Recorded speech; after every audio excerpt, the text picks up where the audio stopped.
I'm Ronnie. All the good names are taken podcast. He's Tim. We're back 31 days. Day 26. I had to look at the computer. Tim, a long month. Day 26. And today, this was an audible. We're talking Hello, Mary Lou, Prom Night 2, Tim. Goodbye Heart. Great audible. Good audible. I thought so too. I mean, I'm not going to talk about the movie we replaced, but I remember this movie, Tim, as a kid watching it on one of those, we had the illegal satellite gimmick back in the late 80s, early 90s, where you get all the pay-per-view channels. That was a heck of a gimmick back when it worked. When you didn't have to get the scrambler. Yeah. I remember one of the channels played nothing but Hello, Mary Lou for a week, Prom Night 2, and I watched it, and I thought it was a good movie. I thought it was a good horror movie, and a lot of scenes stuck out with me over the years. I think it's probably been 30 years or more since I've seen this movie, and I still remember two vivid scenes that we'll get right into, Tim. All right, give them to me.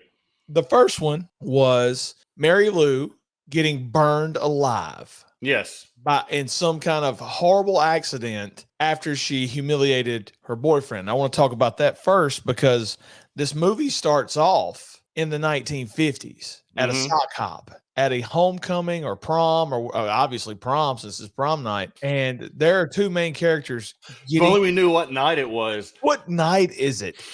Two main characters getting down on the dance floor with dance moves I wish I had, Tim. And the guy goes for punch. He's not gone 30 seconds. And his girlfriend, Mary Lou, is behind the curtain groping another guy. It's brutal. Brutal. What would you're a teenager, and I would consider myself fairly middle of the road. Like I didn't have any like social issues, but at the same time, like I wasn't, like I wasn't one of those I can do no wrong type of people, right? What's your reaction? You take a girl to the prom. Seniors think prom is the biggest thing in the world because, I mean, up to that point, it might be. And your date that you really like is making out with some other dude. Oh, there's going to be a fight. I can't get punked out. I can't get played weak. I just need to beat somebody up or they're going to beat me up, and I'll probably throw a stink bomb at her and catch her on fire and burn her on stage. This guy's reaction was, we've been going out for a year and you never let me get that far. Like, it's the worst reaction you could possibly have. He gets even weaker. Like, the impotent rage is... Yeah. If they do a good job of like, he's just seething, like he can't do anything about it. He just has to sit there and watch it because they don't stop. Like they're not like, oh God, we're caught. It's bad. She's got to have it. I mean, the movie starts off with a young woman going into a confessional and telling the priest all of her sins and that she loves it. Kick into 1950s music. And like I said, we're at the prom. Back behind the curtain, she is the most aggressive human being ever. He's drunk, obvious loser, and wants to know, why are you with me? And she pretty much tells him, because you got a huge. Yes. And as Bill walks in, Billy, like Tim said, oh, well, you never let me get that far. And the loser hands him his palm and says, here, this is as close as you're going to get. It's disgusting. Dude, a sick move. Smell it. And then she just spends the rest of the prom with him. He stays at the prom. This is amazing. You asked what I would do. First off, I would try to fight. Second, once I got beat up, I would leave. The prom's over for me. It's done. Yeah, I may try to burn the gym down. This guy goes to the bathroom. Two of his classmates in there are planning Al-Qaeda-style bombs. Yes. It's supposed to be a stink bomb, but it's bigger than a stick of dynamite. So he decides when Mary Lou wins prom queen, he's going to drop the stick of dynamite down and stink her out because since she's such a stinker. Right. But what he accidentally does is light her ass on fire, and nobody does anything while she burns to death right there on stage. And apparently nobody had the gumption to look up and see that Billy is the one that murdered her. So I actually have a real life situation exactly like this. You burned somebody? No, I was at a wedding or at the reception. They're not doing the rice, they're doing the sparklers. Okay. As they're passing out the sparklers, one of the sparklers, like the lady passing them out, spark hits the thing, all the sparklers go up at once. She's wearing one of those types of dresses. You know, it's just that cheap synthetic. It's almost like strings of plastic, right? Like, Yeah. I don't know what the word is. It poly? It's not polyester, but you know what I'm talking about. Polymethane. Yeah, polymethane. Yeah. That dress went up, melted to her skin. Like, it happened so fast. So, I mean, it's not, I know you're not watching this for the realism, but I just happen to know that this is something that could totally happen. Those dresses go up, you're trapped, and it's a tragedy, just like that. I was going to say one of the more unrealistic things was how fast the dress lit up, but No, you corrected me on that. no, it is a thing. At your wedding, did they run in and try to put the dress out, or they just watch this person burn to death like they did in Prom Night 2? No, she burned to death, and I'm single to this day. It was a beautiful wedding, though. Fast forward 30 years. I'm taking the ring off her finger. So what I want to know is, first off, why didn't Buddy try to help her? He's just like beating the stage as his wonderful edit is getting burned up in front of him. 30 years into the future, we're introduced to Vicky and Craig. Vicky, who might be the ugliest person in this movie. Craig, who might be the biggest chick in this movie, and we'll talk about it later on one of my other talking points. Craig's father's Billy, the guy that murdered Mary Lou. He's the principal of the school. Vicky, in an obvious Michael Ironside. He's the name guy.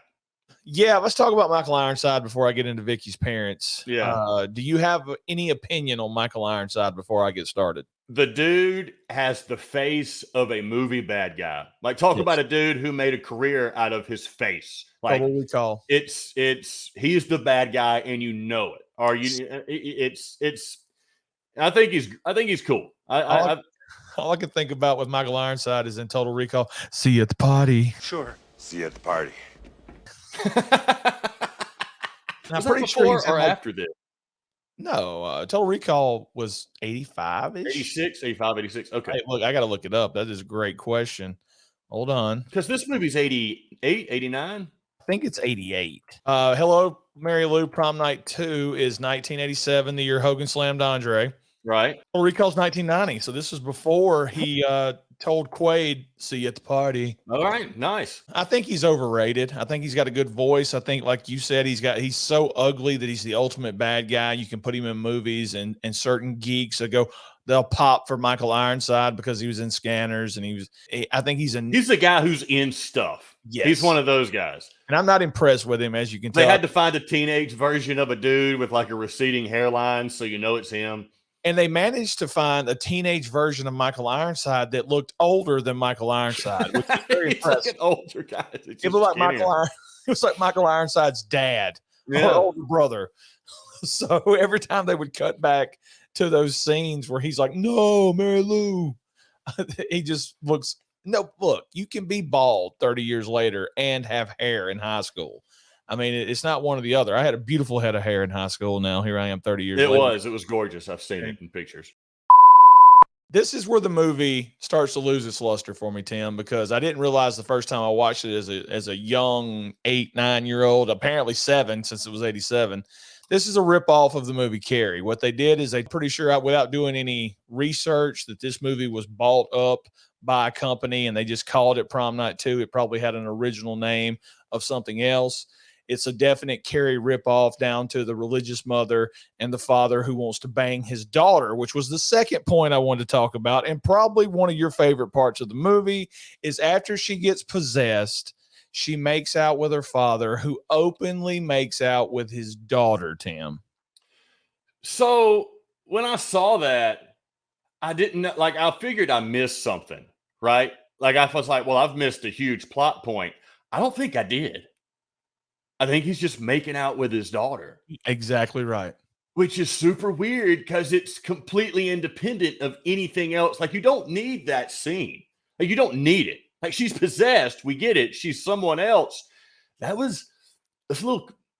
Yeah, sickening. He's not possessed. No. So he becomes the biggest heel in the movie, in a movie that features a killing demon and a guy that set a girl on fire. Yes. Back to Vicky and Craig. They're dating. They both decided they're going to take a year off from college, which was a big deal back in the 80s before they figured out that college is just creating more and more communists.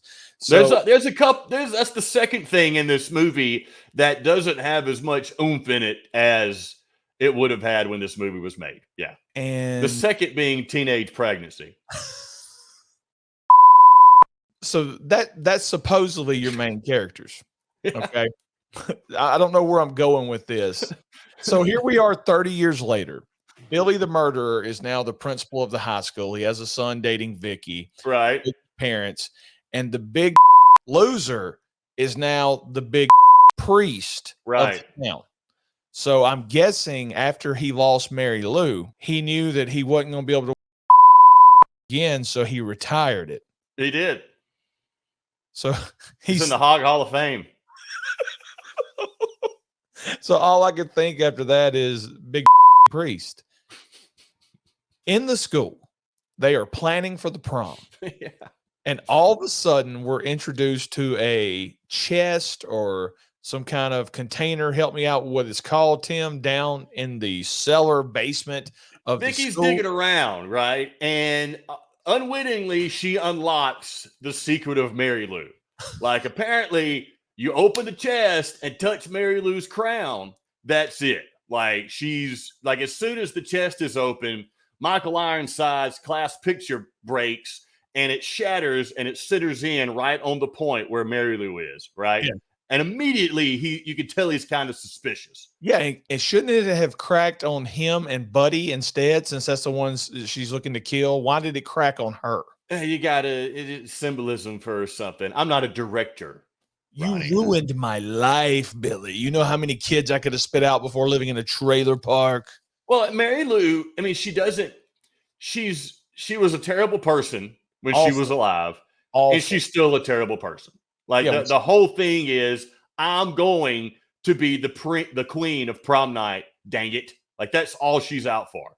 And they kept making this big deal about the crown that she never got to wear. Like, when she's on stage and everybody's celebrating her being the prom queen, she's like, and there's like a loser that's trying to get the cape or whatever it's called undone, and she's like, forget the cape, get me my effing crown. Yeah. So that chick goes back to get the crown. That's when Michael Ironside decides to put a stick of dynamite in her ass and blow her up. You know, the crown's a big deal when the chick that's depressed because she got knocked up, she's messing with it. She tries to like pull out like the plastic gems of his crown. Her boyfriend should have pulled.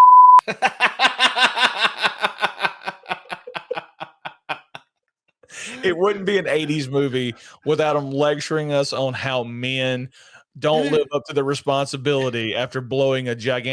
I was watching this and I was like, could this even be a plot point now?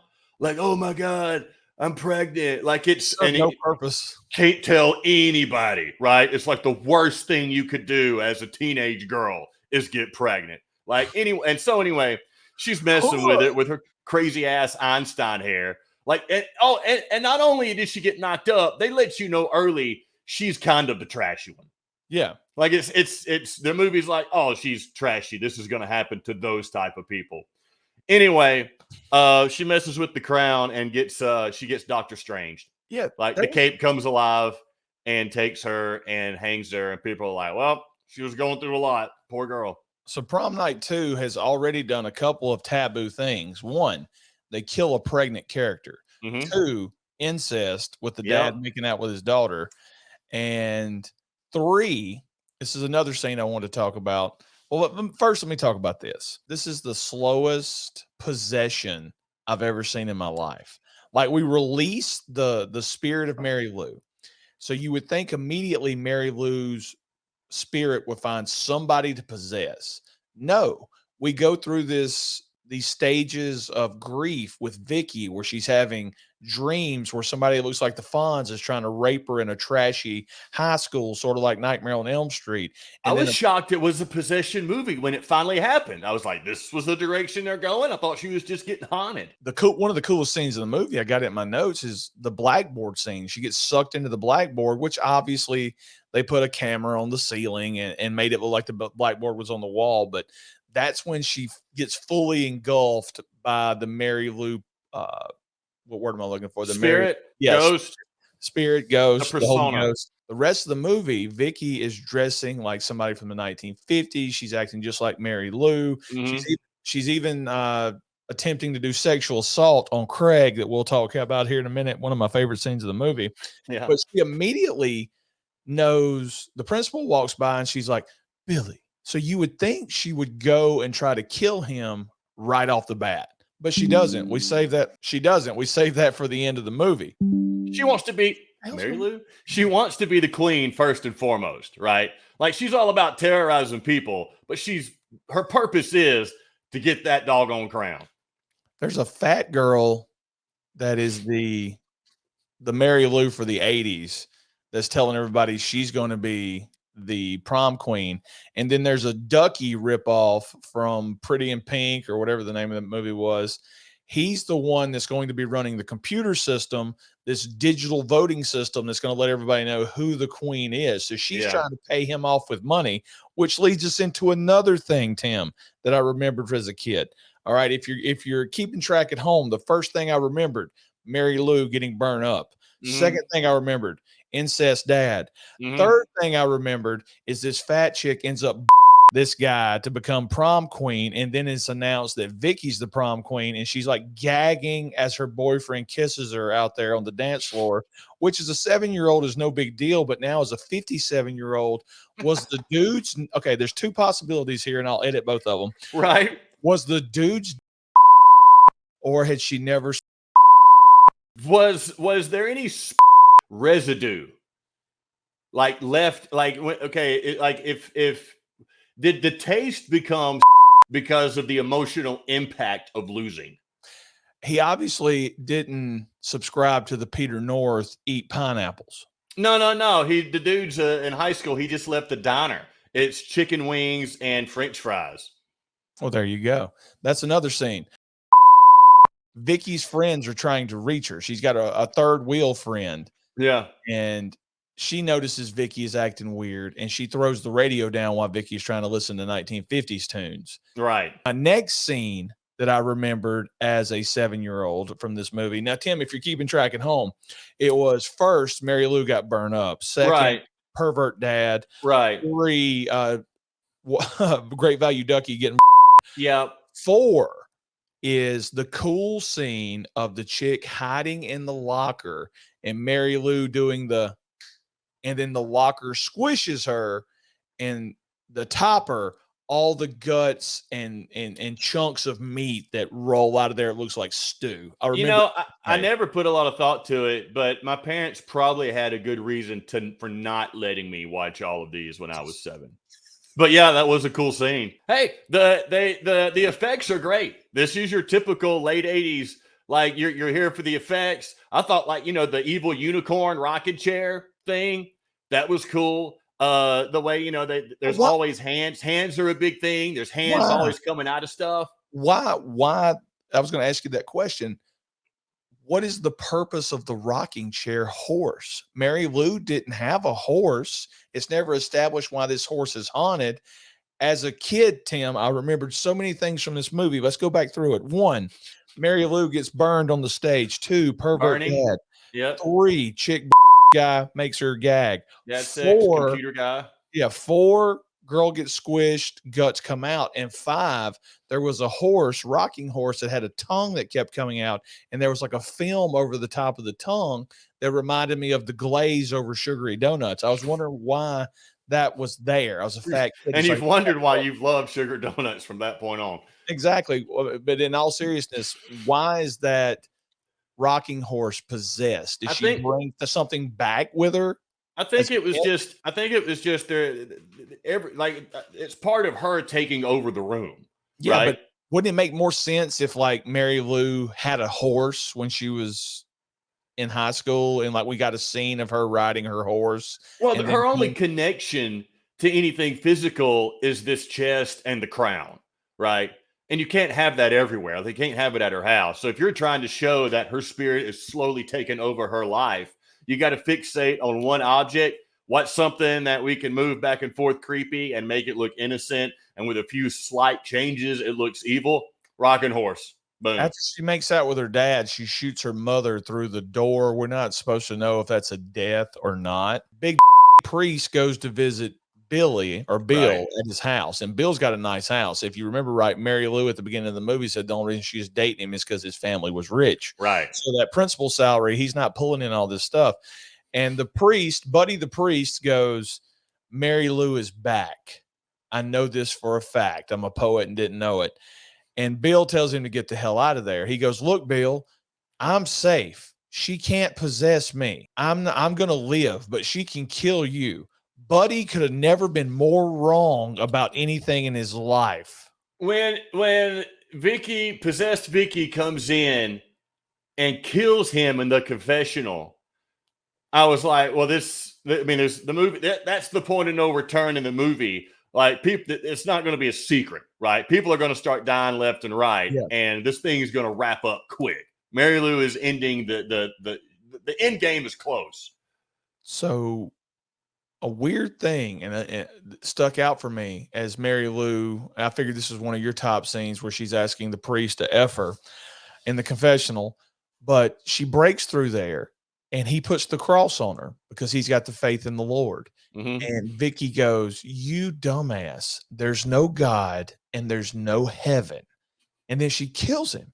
And I thought that was like, holy crap. So now they're not going to be able to use the religious element.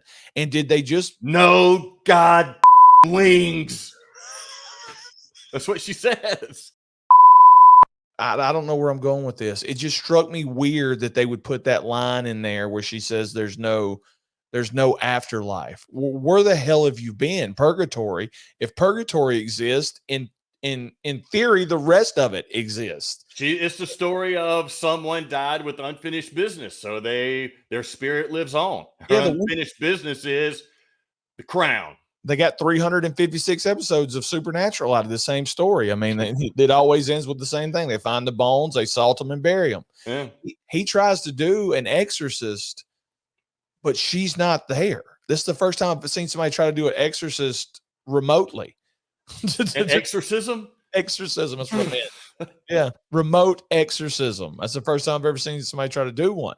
Well, it does a terrible job. It's not working. No, she stabs him right through the back of the head with a crucifix. Yeah. It then goes to visit Billy or Bill in his principal's office. After she makes out with him, she goes, you got a great son. What did he want to be when he grows up? Which leads to the next thing I remembered as a kid. And it got more vile as I've gotten older. Okay, Tim, if you remembered, as we recap the episode, the first thing I remembered was Mary Lou getting burned up. Second, perverted dad.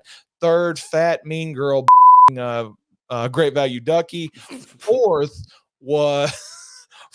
was girl getting squished, beat the guts. They spilled out onto the floor. 5 was rocking horse, tongue comes out, coating from donuts on top of it. I was fat when I was a kid. And the last thing I remembered as this about this movie was she tells him, let's go live a fantasy. And she takes him back into a room and they start making out. And then she immediately starts raping him and degrading him, grabbing his calling him all this stuff to the point where the next time we see him, it's like he's caught AIDS and had his ass beat. I'm like, he's sweated down. He's half a man.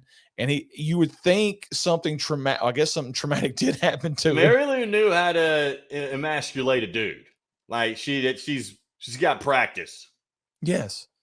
And the movie wraps up at the 80s prom where Mary Lou uses the computer to blow up Great Value Ducky, burn his head up after he got a little 80s prom. Right. And she's on stage and Bill takes his position upstairs or up top. Instead, I thought he was going to drop one of them sandbags on the stage on her head. So by the time it's prom night, Principal Billy knows what's up. Like, he's gone down to where apparently he was the guy who locked up Mary Lou's stuff. He knew exactly where it was. And he's like, crap, this is happening. And so he's going to finish the job. Tells his son Craig, this is my fault. I'll finish it. And Yeah. and what does he do in front of the prom? In front of the entire student body, Just he put snipes her. he puts one right through her chest. And it's Vicky, like Vicky's body. So all these kids are just watching nice Vicky just get blown to pieces. Yeah, and Dude's they're a like, sharpshooter. it's Principal Dickhead. And then this is when the movie takes a turn that's really crazy. You could tell they didn't know how to finish it. Mary Lou emerges from Vicky's body, her wound, her gun wound in her chest. She tears through it. Now we have a monster version of Mary Lou. Like Tim said, great effects. It starts with like a completely burned human. And then as she gets more and more pronounced and is standing on stage, you just see some superficial burns here and there. Yeah. And the rest, and I'm sitting here thinking, why not just show up as yourself anyway? And the answer is she wanted to be prom queen. I get it. At this point, Vicky's dead. She just had a creature rip out of her body. There's nothing She's been left. shot and her flesh has been torn asunder. Yes. Which makes the ending stupid. It was like the scene from Ace Ventura Part 2 where he's coming out that rhino's ass. And it was almost exactly like that. It starts with the hand. So the rest of the movie is her running around, showing that she's got supernatural powers until Bill shows up and puts the crown on her head and they dance right into the trunk. Yeah. Here. Yeah.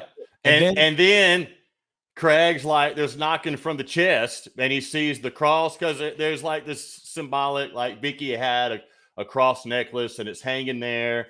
And he opens it up and Vicky comes out, which makes no sense as her physical body has been quite torn to pieces, right? But Vicky comes out. Shit. And so they go outside. The cops are like, I've asked before, what's the aftermath of these things? Like, what do the cops say? Well, now I know. Strange stuff happening here. And that's it. The cops are satisfied. I'm not going to let that fly. One of my notes on my phone that I didn't copy to right here was the overacting of the cop. What happened here? I don't know, but it's strange.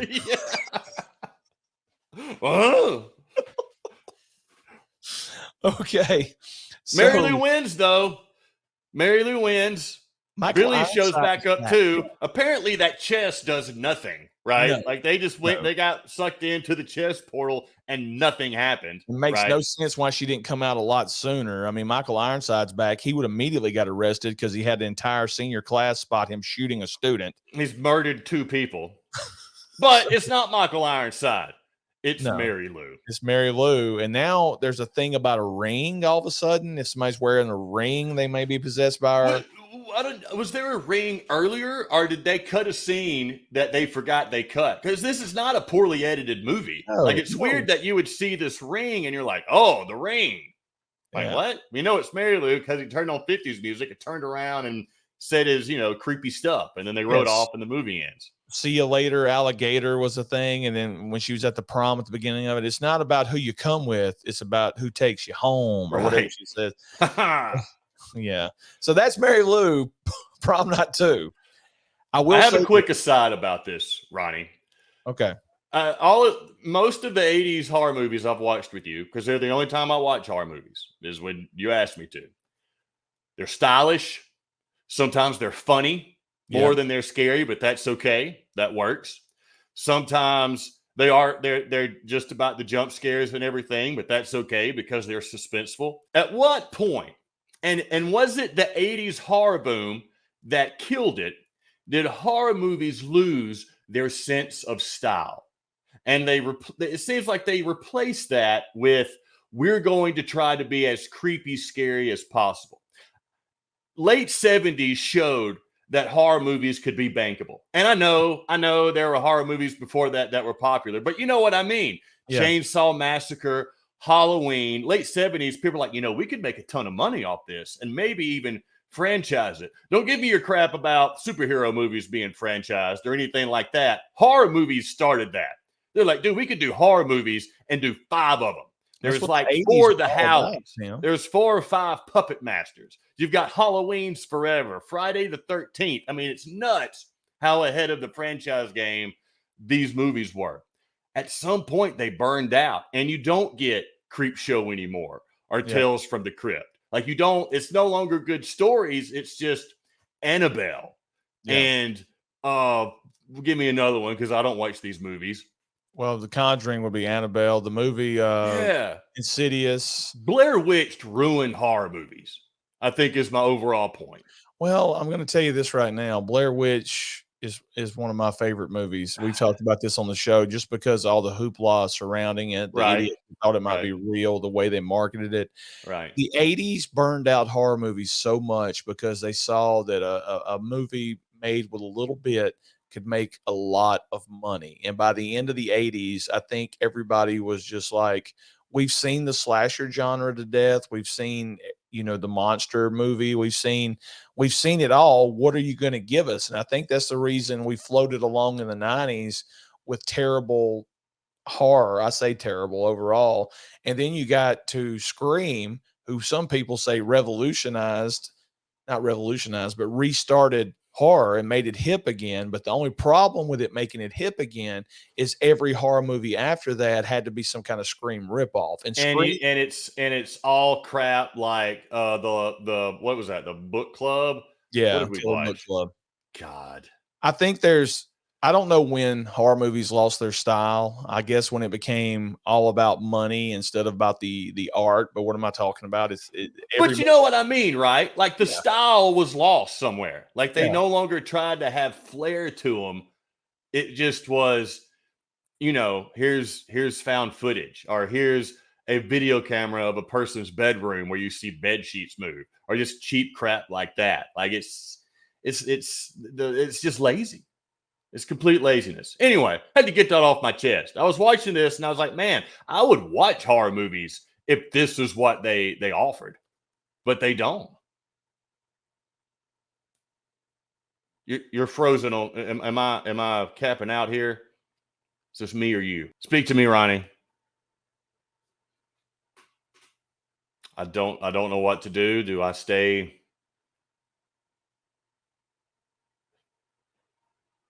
Oh shit.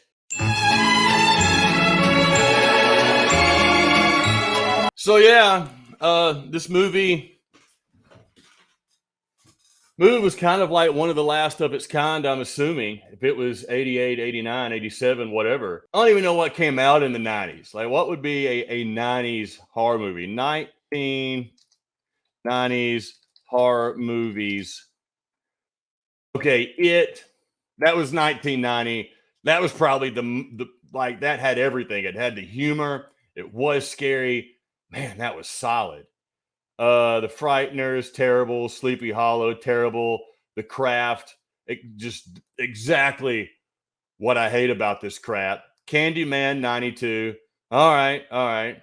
Interview with the Vampire, doesn't count. That's a chick flick. Silence of the Lambs. God, I was so wrong. I'm gonna have to go back and correct this. Dracula was 92. Event Horizon, 97. I'm an idiot. Arachnophobia, 90. God, when was Blair Witch? 99. It carried through to the 90s. Was sadly mistaken. A total idiot. Misery was 1990. Do I like 90s horror? Frankenhooker? Tremors? My God. Sleepwalkers? Is this when Stephen King shows up? The Cube?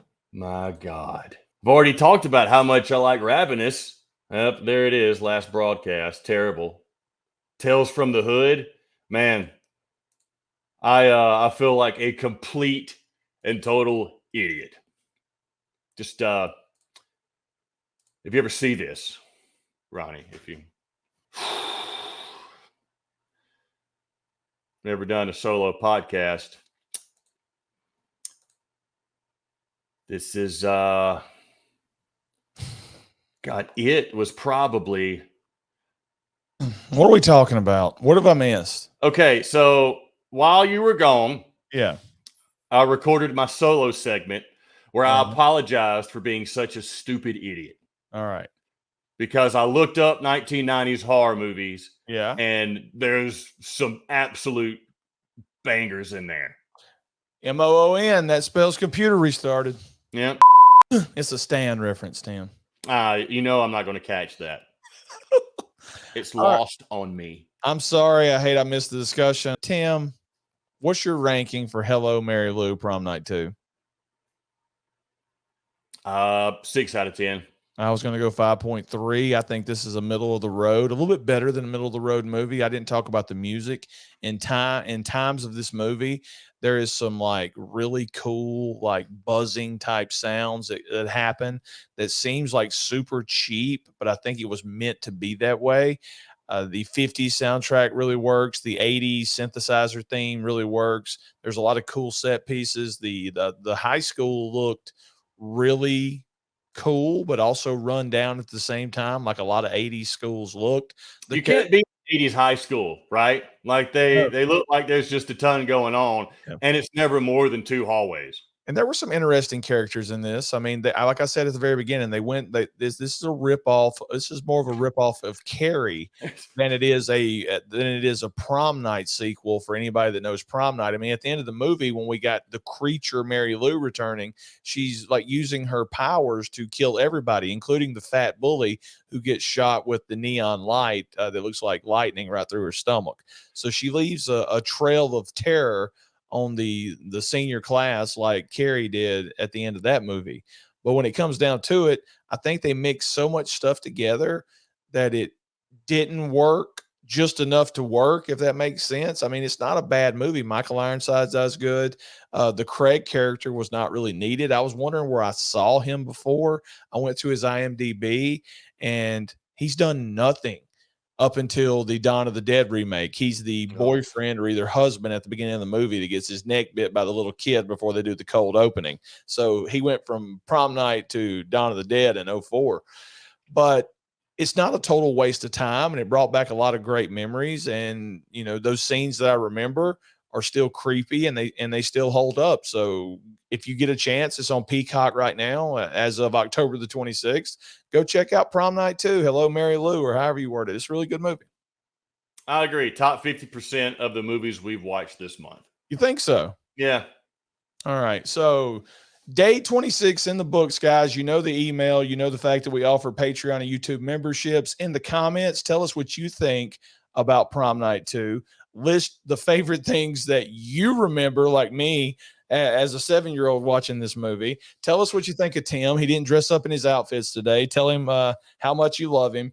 Tim's been a real huge help this month, and I can't thank him enough. I'm not going to thank him, but I hope he knows that I really appreciate everything that he's done. Guys, 26 days in, we got 5 days left. Tim, I'll see you tomorrow, buddy. Later.